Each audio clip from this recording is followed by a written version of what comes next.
নদীতে মৃতদেহ ভেসে আসাকে কেন্দ্র করে তীব্র চাঞ্চল্য ছড়ালো আরামবাগের তিলকচক এলাকায়। স্থানীয় মানুষ জানান, মঙ্গলবার এক ব্যক্তি ছিপ ফেলতে গিয়ে কানা মুন্ডেশ্বরী নদীতে পচা গলা ওই মৃতদেহ পড়ে থাকতে দেখেন। খবর পেয়ে ঘটনাস্থলে ছুটে যায় আরামবাগ থানার পুলিশ। গ্রামবাসীরাও মৃতদেহ দেখতে ভিড় করেন। তাদের অনুমান, হয়তো নদীতে জল বাড়ায় কোনোভাবে তলিয়ে গিয়ে ওই ব্যক্তির মৃত্যু হয়ে থাকতে পারে।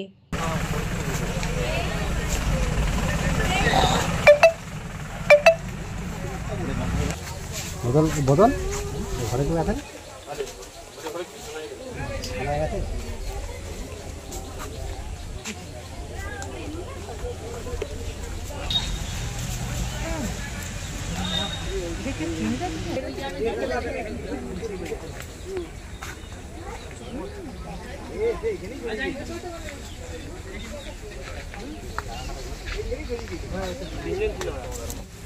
এই একটা মরা ভেসে এসছে, ওটা দেখা যাচ্ছে।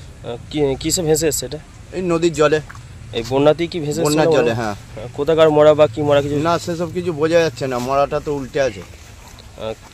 হঠাৎ কি করে বুঝতে পারলেন যে এখানে একটা মরা ভেসে এসেছে? ওই একজন এখানে ছিপ ফেলে মাছ ধরতে আসে, পরিষ্কার করতে এসে দেখতে পেয়েছে। দেখতে পেয়ে কি ডাকছে? হ্যাঁ, দেখতে পেয়ে 5 জনকে খবর দিয়েছে। কি পরে আছে পরনে? কি পরে আছে? কালো প্যান্ট আর কালো গেঞ্জি। দুর্গন্ধ ছেড়ে গেছে? হ্যাঁ, গ্যাস গন্ধ ছেড়ে গেছে, দুর্গন্ধ ছাড়ছে, কেউ টিকতে পারছে না। এটা কোন জায়গায় হয়েছে? এটা তিলকচক বিশ্বনাথ পালের ডাক্তারখানার অপোজিট।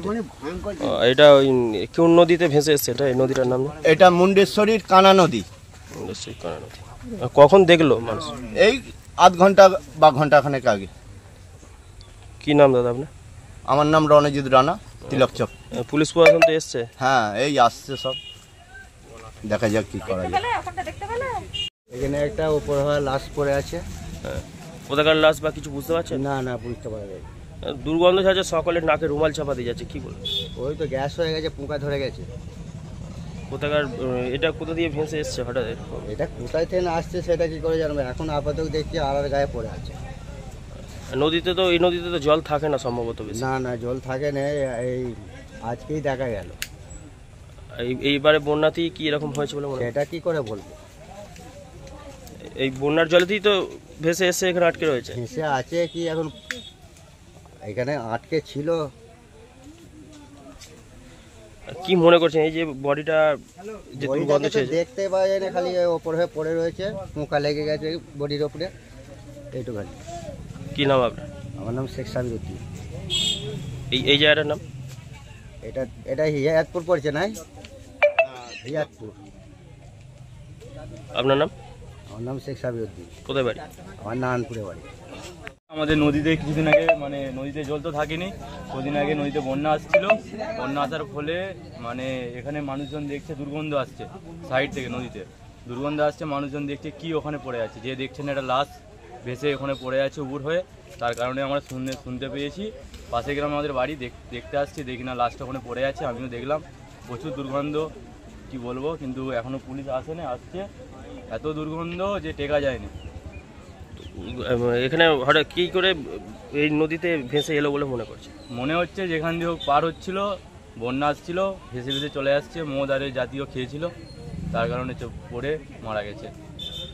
কোথাকার বডি বা কিছু চিনতে পারছো না? না না, এখনো অবধি বোঝা যাচ্ছে না কোথাকার লাশ বা কোথায় বাড়ি, বোঝা যাচ্ছে না, কি নাম খোঁজ পাওয়া যাচ্ছে না এখনো। পুলিশ তো আসছে নাকি? হ্যাঁ, পুলিশ আসুক, দেখবে বাড়ি কোথায়, তদন্ত। এই জায়গাটা কোথায় পাওয়া গেছে? এই জায়গাটা হচ্ছে একদিকে খানাকুলপুরের থানা পড়ে যাচ্ছে, একদিকে আরামবাগ থানা, তার মাঝখানে দুর্ঘটনা ঘটেছে। এই জায়গাটার নাম? এই জায়গাটার নাম অ্যাকচুয়ালি তিলকচক। তোমার নাম? আমার নাম কার্তিক মালিক। কোথায় বাড়ি? বাড়ি আমার হিয়াতপুরে। নিউনুর সোফা সেন্টার, এখানে সমস্ত রকম সোফা পাইকারি ও রিটেলে বিক্রয় করা হয়। সমস্ত সোফা নিজস্ব কারখানায় তৈরি করা হয়। প্রোপাইটার হানিফ হোসেন খাঁ ও রুহুল হোসেন খাঁ, বড়ডোঙ্গল হাটতলা সিনেমা হলের সন্নিকটে, হুগলি। যোগাযোগ 7797170093 এবং 9382003105।